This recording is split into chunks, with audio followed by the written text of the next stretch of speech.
آله وأصحابه ولبيته وذريته أجمعين وبعد. اللهم صل على سيدنا محمد والفاتح لما أغلق والخاتم لما سبق ناصر الحق بالحق والهادي إلى صراطك المستقيم وعلى آله حق قدره ومقداره العظيم. اللهم صل على سيدنا محمد أول شافع مشفع وعلى آله وصحبه أجمعين. اللهم علمنا يا عليم علما ينفعنا في الدارين، علما يقربنا إليك يا عليم، علما يعرفنا أقرب الطرق إليك، ألا وهو حب سيدنا محمد صلى الله عليه وسلم. آمين يا رب العالمين. الفاتحة إلى روح النبي صلى الله عليه وسلم وإلى جميع الأنبياء والمرسلين والصحابة والتابعين، وخصوصا إلى الإمام قاضي عياد صاحب كتاب الشفاء. الفاتحة. بسم الله. يا رسول الله.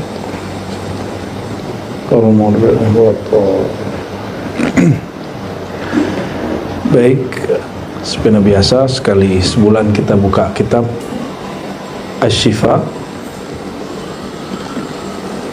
bitarif huquqil Mustafa sallallahu alaihi wasallam taslima, ta'lif karya al-alama al-qadi bal huwa al-hafiz Abul Fadl Iyad bin Musa al-Yahsubi.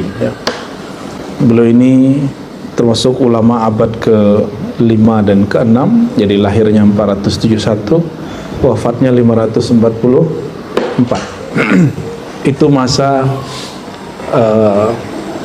pematangan kitab-kitab hadis, dan mulai di masa itu ada tokoh-tokoh kayak Al-Khatib Al-Baghdadi, lalu murid-murid setelahnya yaitu Al-Imam Ibn Salah yang mengatakan hadis yang paling, kitab yang paling sahih setelah Al-Quran adalah Sahih Al-Bukhari dan Muslim. Ya. Tapi masa itu Sahih Bukhari dan Muslim belum disepakati. Waktu beliau ini Sahih Bukhari Muslim masih dianggap sebagai kitab hadis hebat aja. Baru setelah Ibnu Salah kitab Sahih Bukhari Muslim menjadi kitab yang viral ya. كيف الصوت ما زال خفيف ما زال خفيفا أو خلاص طيب. Yang pojok dengar, bisa dengar keras ya, kurang katanya, tuh kencengin lagi.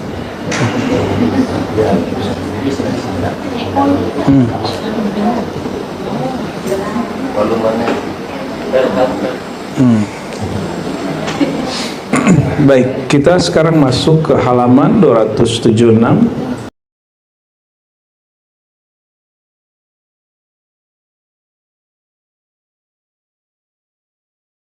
Dan kesimpulan di kajian sebelumnya bahwa wahyu syariat sudah selesai, tapi wahyu ma'rifat masih berjalan. Dalilnya Sahih Bukhari, Muslim, Abu Daud, Tirmizi termasuk dikumpulkan oleh Imam Qadhi Iyad bahwa Sayyidina Muhammad sallallahu alaihi wasallam masih mendapat wahyu di padang mahsyar,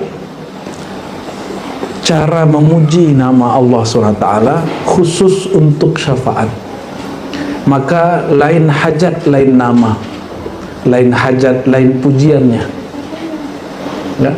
Jadi Nabi Muhammad SAW diberi wahyu di saat itu. Maka ini kita luruskan kepada orang-orang yang menganggap bahwa wahyu sudah selesai. Iya, wahyu syariat, wahyu tasyri'i, tapi al-wahyu at-ta'rifi, wahyu kemakrifatan masih jalan terus ya. Itu ada di kolbu para ulama pewaris anbiya.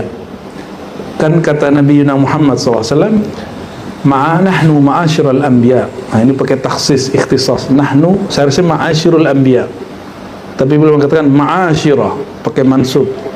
Seharusnya ma'asyiru. Nahnu ma'asyiral anbiya lil ikhtisas, khusus para nabi. La nuwarrithu dinaran wala dirhaman.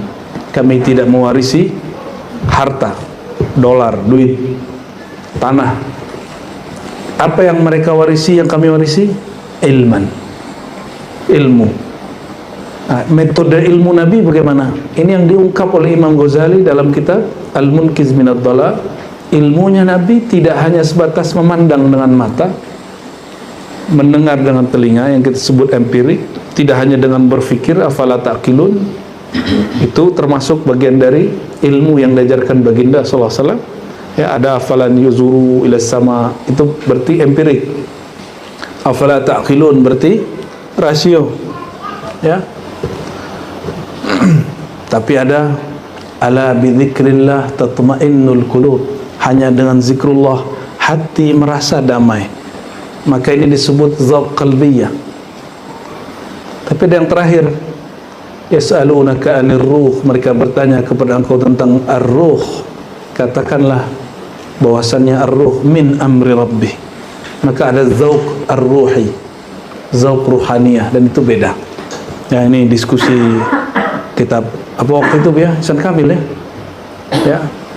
Jadi Buya Al-Domi ini dulu membongkar, nggak percaya dengan zauq. Ya, itu zauq nafsiyah, zauq qalbiyah, zauq aqliyah. Tapi zauq ruhiyah itu adalah zauq yang boleh disebut labsah ilahiyah. Itu istilah di kitab itu. Zauq yang Allah pinjamkan dari namanya, sifatnya, ya, afalnya, bahkan zatnya. Dan itu diberikan kepada Nabi Muhammad SAW. Maka jika ada hadis para ulama pewaris para nabi, yang diwariskan bukan duit. Nabi mewarisi kitab kuning nggak ada cetakannya waktu itu, nggak ada juga orang nyalin kecuali cuma beberapa. Maka yang diwarisi adalah metodologi keilmuan, madarikul ulum. Metodenya yang kemudian diwarisi. Karena kalau fatwa di zaman Nabi nggak ada hal-hal yang kita sebut hari ini, bank nggak ada, Gojek, GoFood nggak ada. Dulu banyak sekali kawan saya mengharamkan GoFood, sekarang tiap hari dia beli GoFood. Malah dia kalau nggak bisa berangkat, dia berangkat pakai Gojek, pakai Grab, pakai Maxim, ya. Nggak ada di zaman dulu. Dulu diharamkan. Jangankan itu, jangan jauh-jauh Buya Asfi aja dulu mengharamkan BPJS, ya kan. Ya, sekarang ternyata dia taruh aja, dia pikir-pikirkan lagi. Memang begitu. Madarik itu diturunkan jadinya usulul ulum, usulul ma'arif, metode pokok-pokok knowledge. Maka harusnya orang yang berislam, beriman, berihsan, dia lebih maju dari orang lain. Ini bukan masalah Indonesia dan Eropa. Kalau orang Islamnya tidak memakaikan metode ini, pasti dia mundur. Kalau cuma kolbu doang, ya kita cuma maju rohani. Itulah terjadi di Yaman.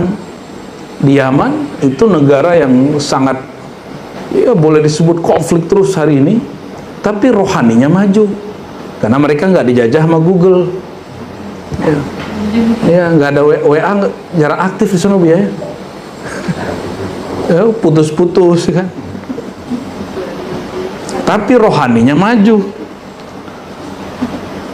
Ada yang akalnya maju, ngoceh doang, ya, debat mulu. Nah, itu di Mesir tuh sekarang. Ya, ulama Azhar. Maka kiblatul ulum al-Azhar, ilmu aqliyah. Ilmu aqliyah. Nah, Indonesia apa dong? Harusnya mulai sadar kita ini.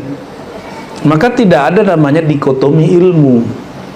Yang berbeda itu hanya metodologi cara menghasilkan ilmu.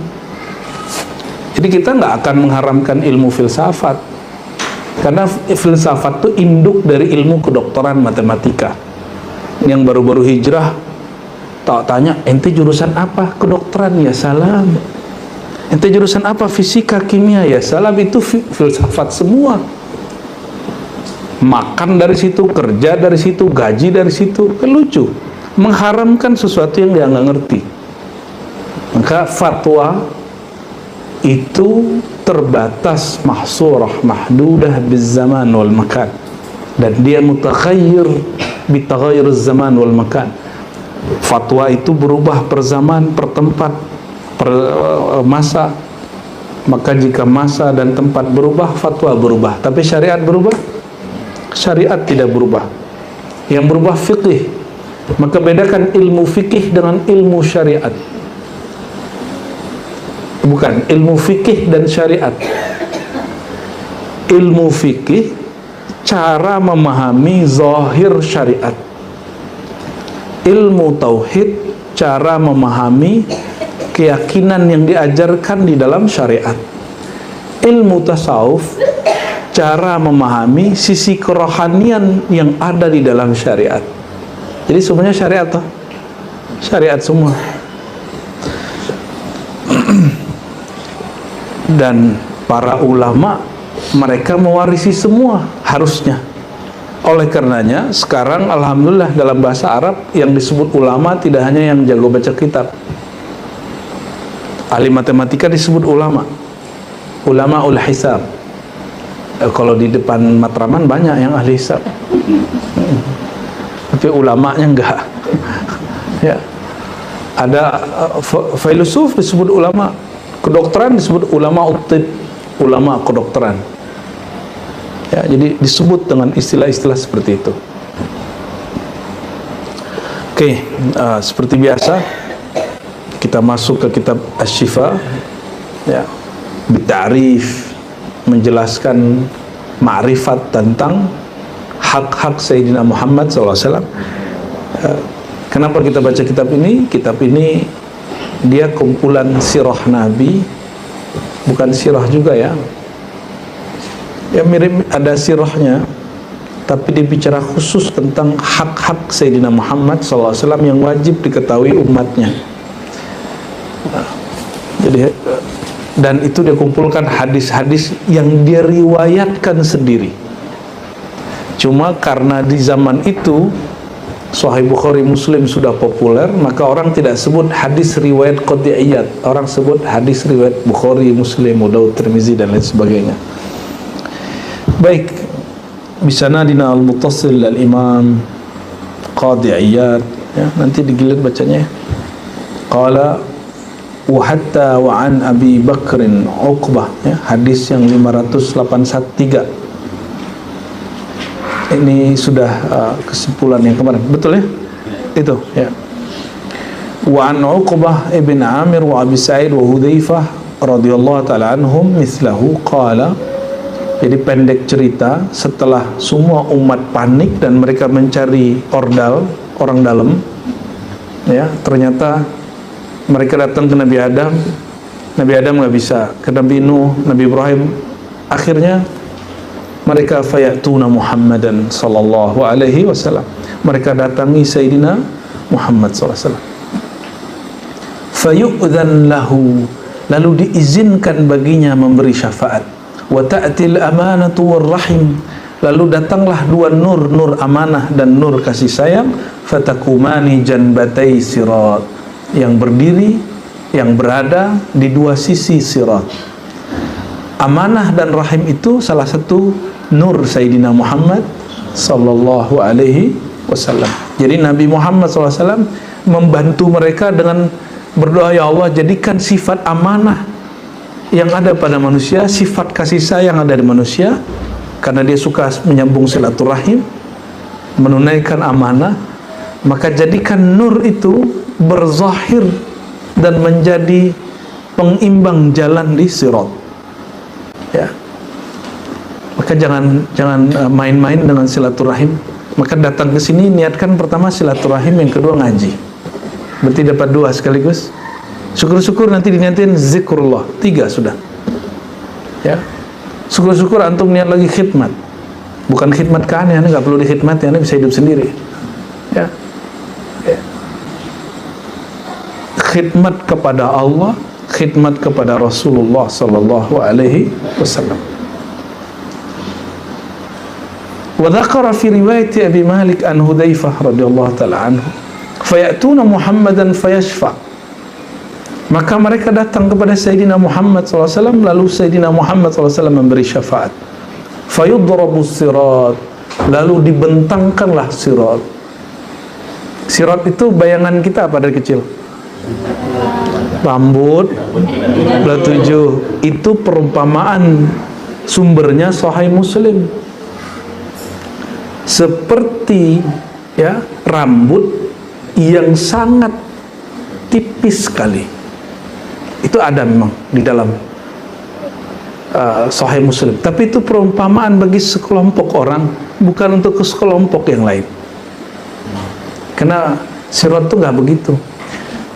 Gunung apa yang kalau kita ndaki atasnya itu tipis sekali. Nah, mirip-mirip begitu ke sirat itu. Jadi gunung yang apa? Raung. Itu ilustrasi. Kira-kira mirip begitu. Ada yang tahu Gunung Raung? Jadi atasnya itu cocok apa? Hanya bisa 1-2 orang jalan. Jangan dibayangkan sirat itu cuma lurus. Sirat itu ada yang daki, belok, ada jurangnya. Kiri kanannya disebutkan di Sahih Muslim. Ada raksasa Putri Malu ini. Duri-duri itu loh. Duri-duri raksasa. Itu kalau kaki kepleset langsung nyangkut cantol. Jadi orang ketika narik kakinya udah kebelah betisnya. Ada yang kemudian pernah masuk terabasan di Semak Belukar nggak? Bukan nggak pakai mobil, nggak, jalan kaki, terabas kayak hiking. Ya, pas kita jalan baju kita nyangkut. Lihat ada duri yang melilit-melilit. Itu imitasi dari duri yang ada di sana. Asalnya dari sana. Maka jangan bayangkan sirat itu rambut. Sirat itu mirip seperti perbukitan pegunungan yang ujungnya kecil sekali dan kiri kanannya banyak semak duri. Begitu di dalam hadis yang sahih. Kenapa hadis ini tidak dieksplor? Karena orang nggak mau ngaji kitab hadis dijadikan sumber kitab akidah. Mohon maaf, ini PR kita Bu ya. Kita ini ngaji akidah sudah nyampur sama filsafat kalam aja. Padahal ngaji akidah, bedakan ilmu kalam itu ilmu tauhid yang disusun untuk berdiskusi dengan para filosof intelektual. Maka dia menggunakan ilmu mantik. Tapi sahabat Nabi SAW, Nabi ajarin mantik nggak? Kenapa orang Arab tidak punya peradaban intelektual seperti itu? Orang Arab itu peradabannya peradaban syair. Yang punya peradaban intelektual itu umatnya Nabi Ibrahim. Makanya Nabi Ibrahim ya, alaihissalam, beliau kemudian membuat ya, ngerjain umatnya. Itu asal dari ilmu mantik. Ya, liatin bintang, liatin bulan, liatin matahari, lalu mengatakan la uhibbul afilin. Aku tidak suka Tuhan yang diyakini sebagai Tuhan tapi dia terbenam dan terbit. Masa Tuhan terbenam? Masa Tuhannya hilang? Itu perkataan Sayyidina Ibrahim Khalilullah. Jadi untuk iman cukup taslim, nggak perlu pakai ilmu mantik. Tapi kalau kita bicara dengan orang-orang ahli intelektual, orang-orang yang hari ini yang disebut Buya Aldami agnostik, ya, apalagi stoa, apapun lah namanya, filosof, intelektual, itu mesti menggunakan bahasa mereka. Inilah yang kalam Sayyidina Muhammad SAW, anzilun nas manazilahum, hadis Abu Daud. Sesuaikan manusia dengan kepakaran mereka, bahasa mereka, manazil mereka. Kalau Sayyidina Ali berkalam kalimun nas ala qadri uqulihim, dialoglah dengan orang sesuai dengan kadar akalnya. Jangan pakai bahasa doktrin kepada filosof. Jangan pakai bahasa hafalan hadis kepada orang yang agnostik, nggak nyambung ya. Jangan bicara hafalan hadis mana dalilnya kepada orang ahli tasawuf. Ya. Jadi ada yang lapor kepada kita mahasiswa, ya saya nanya tuh ke mursyid-mursyid di kampung saya, mana dalil amalanmu? Para mursyid itu dia sudah nggak berdalil dengan dalil yang di kitab yang kamu baca. Dia sudah bersama yang engkau tunjuk dalilnya. Yang dimaksud di dalam dalil itu apa? Dalil itu petunjuk. Yang ditunjuk di dalil itu siapa? Allah. Mereka sudah bersama nama Allah, sifat Allah. Enggak. Seharusnya nanya Buya Yunal, mana dalilnya? Itu simak tuh, bagus. Itu program diribat bagus sekali, alhamdulillah. Ya, harusnya itu banyak yang nyimak itu. Masa cuma nyimak kajian-kajian tasawuf doang? Nyimak juga dalil bertasawuf, dalil aklinya, ya mestilah disimak itu. Jadi sudah kebayang sirat kayak gimana? Ini ilustrasi aja. Jadi ada orang yang murru ala sirat, ya, dia melewati sirat lalu kepleset lalu nyangkut di duri besar itu, duri raksasa. Ada yang badannya, ada yang nyantun ke punggungnya, ada yang kepalanya. Tiba-tiba datang salawat Nabi Muhammad SAW, salawat nur, salawat. Jadi semua amalan mereka yang terinspirasi dari Nabi Muhammad SAW, atas cinta Nabi Muhammad SAW, nur salawatnya datang nyelamatin dia. Begitu hadisnya. Jadi jangan main-main sama salawat, ya. Mahar selamat di akhirat setelah syahadat salawat, ada lagi, ya. Antara itu ada sholat, ya, ada zakat, itu antara, tapi mahar paling intinya apa? Syahadat, salawat.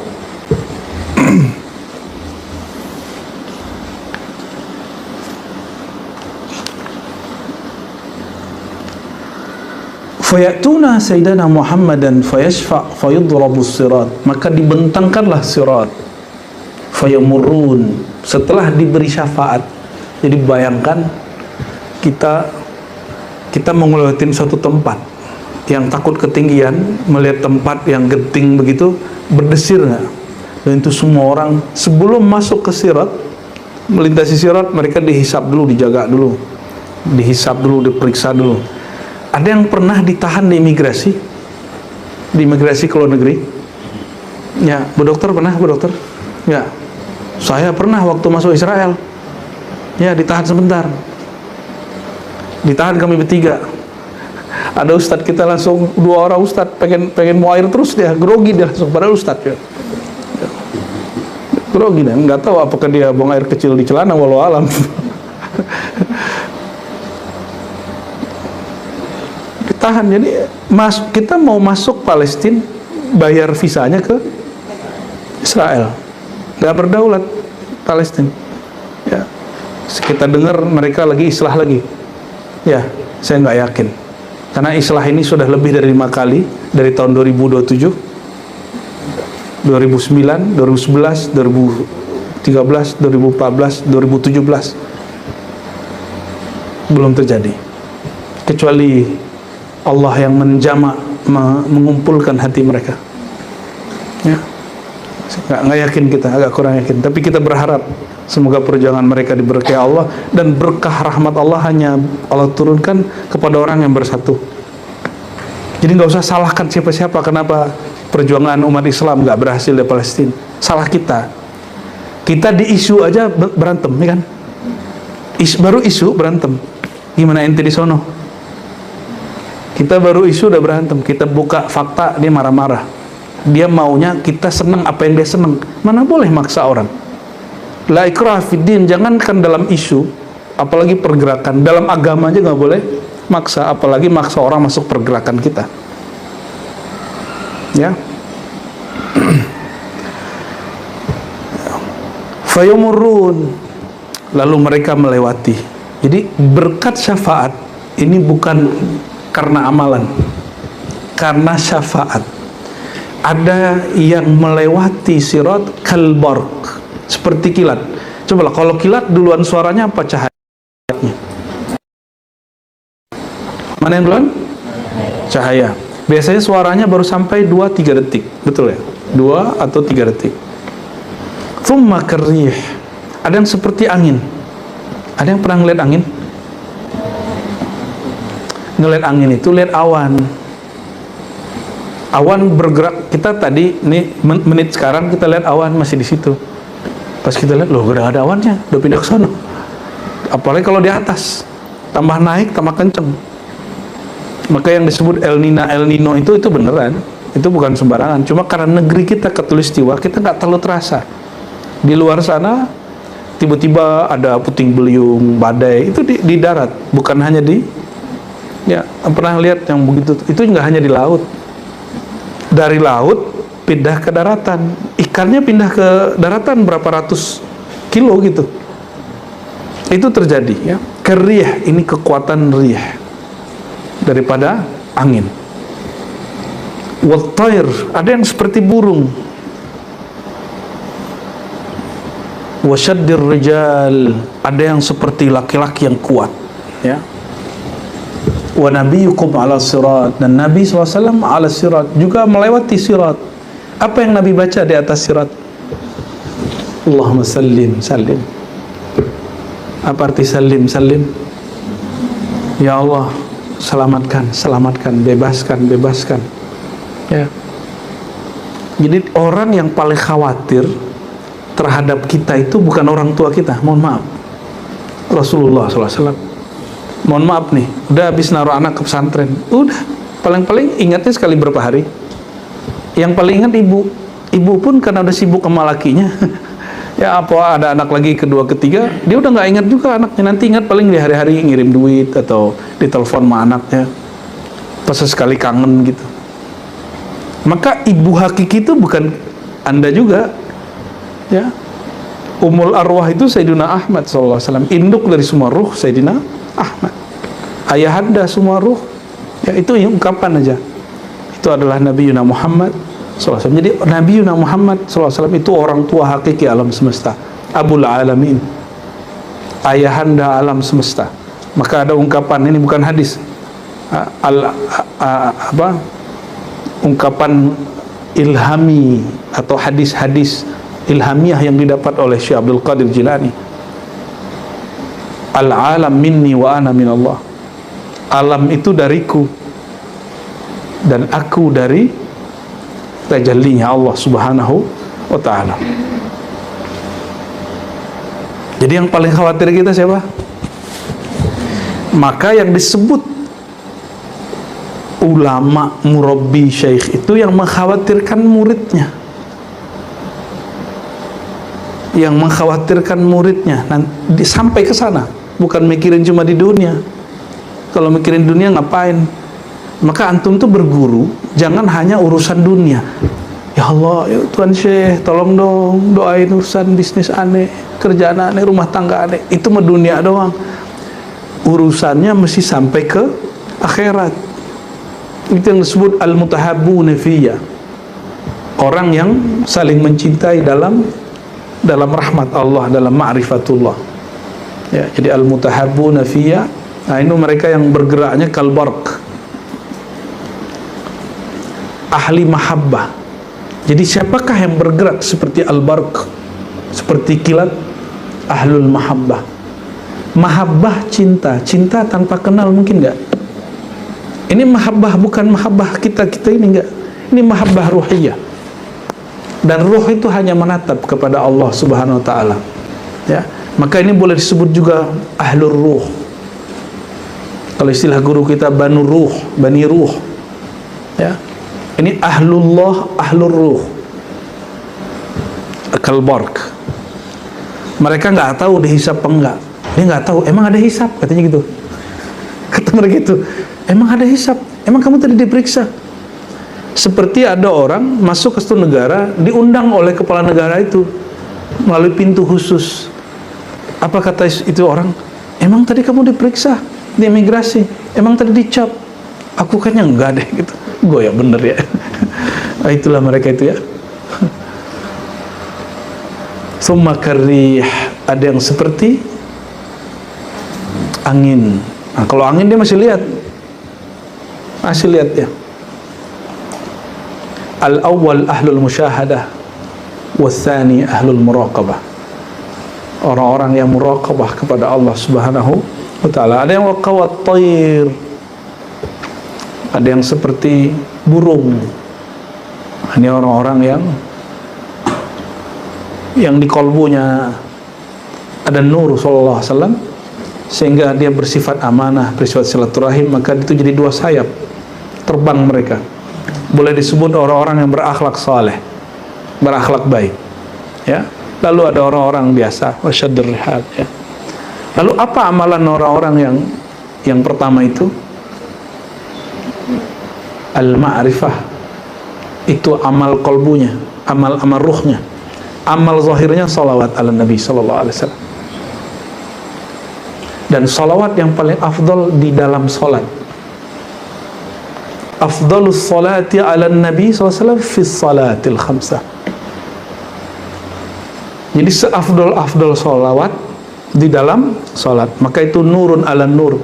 Apa kata afdalus salati ala Nabi sallallahu alaihi wasallam fi salatil khamsah. Jadi seafdal-afdal salawat di dalam salat, maka itu nurun ala nur. Apa kata Nabi sallallahu alaihi wasallam? As-salatu nur.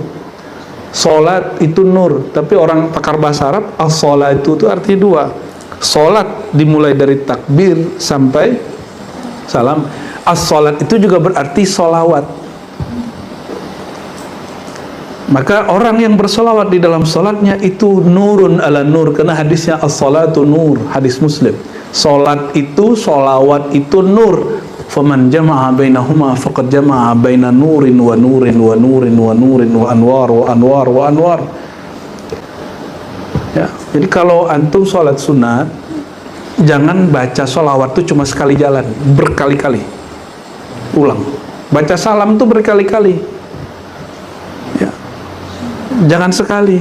Kalau salat sunat, tapi kalau salat wajib baca seperti biasa. Ya. Bid'ah dari mana Bu ya?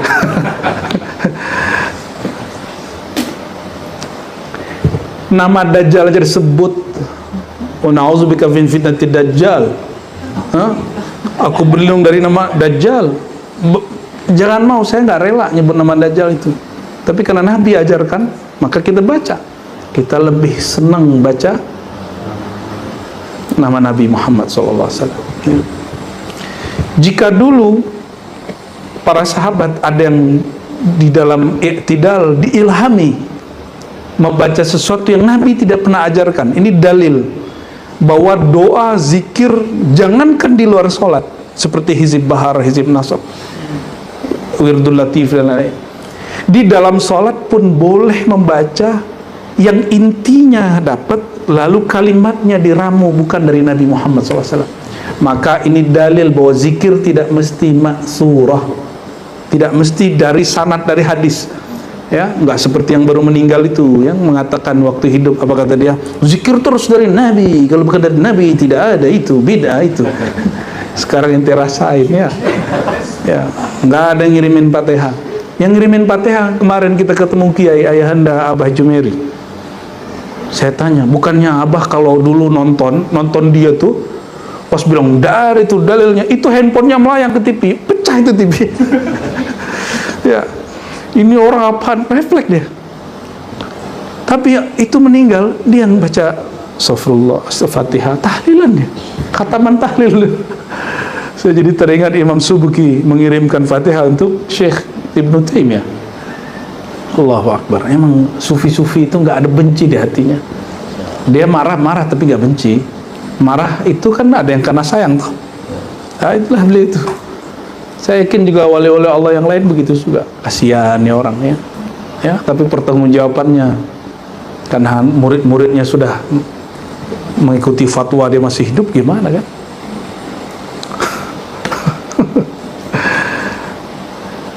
Jadi sebenarnya boleh menambahi doa-doa, ya. Jadi, assalamualaikum ayuhan nabi wa rahmatullahi wabarakatuh, gitu kan? Kalau bagi Albani malah saklek, nggak boleh, Nabi udah meninggal, nggak boleh assalamualaikum Nabi hidup. Kalau udah meninggal, assalamualaikum Nabi. Dia alasannya ikut Ibnu Mas'ud. Kenapa dia nggak ikut Ibnu Abbas, Abu Hurairah, Abu Sa'id Al-Khudri, Sayyidina Ali? Mereka semua membaca assalamualaikum. Kenapa pakai satu itu? Karena mereka ightirar bi melafaz hayy wal mayyit. Mereka tertipu dengan istilah mati dan hidup. Bagi mereka Nabi kalau hidup beri syafaat, kalau mati enggak. Itu hakikatus syirik. Itu hakikat syirik. Bagi kita mau hidup atau mati, Nabi itu akhirnya tidak memberi bantuan kecuali dengan izin Allah. Makanya hadis ini semua menyebutkan Nabi beri syafaat tapi izin Allah. Kita ingin berkat dari Nabi atas izin Allah, ingin syafaat Nabi atas izin Allah Subhanahu wa taala. Baru meninggal tuh orang kita baca Fatihah ya. Pas dapat tuh ya, innalillah. Ya, Al-Fatihah. Ila ruhi Fulan bin Fulan As-Salafi Al-Wahhabi. Al-Fatihah. Loh kenapa? Imam dia Ibnu Qayyim punya kitab Ar-Ruh. Dan dia menyebutkan lebih dari 20, sekitar 29 dikatakan. Setelah ini masih banyak dalilnya, tapi dia cukupkan 29 dalil bahwa amal orang hidup sampai ke orang mati. Ibnu Taimiyah di Majmu' Fatawa yang sudah sekarang sudah hampir 40-an kayaknya, lebih 40-an, ketemu manuskripnya, itu ditanya mengenai Fatihah sampai nggak kepada orang yang sudah mati. Dan kata dia sampai. Lalu manhaj siapa yang ente ikuti? Yang mengatakan Fatihah nggak nyampe, tahlil nggak nyampe, ya salam. Katanya itu tradisi orang Hindu. Baca tahlil 7 hari. Coba tanya orang Hindu, ada nggak orang Hindu tahlilan yasinan 7 hari? Kalau ada nih langsung ganti agama nih. Di KTP. Emang ada orang Hindu baca tahlil? Kita sudah pernah ke Bali, ya. Waktu ada orang meninggal nggak ada tuh tahlilan, nggak ada yasinan juga. Itu fitnah itu. Ya. Fitnah kepada orang Hindu di Bali itu. Ya. Mereka bisa memperkarakan ente itu, salahnya ente udah mati. Allah marhamhu waghfir lahu. Semoga Allah ampuni kita semua dan dia. Amin ya rabbal alamin.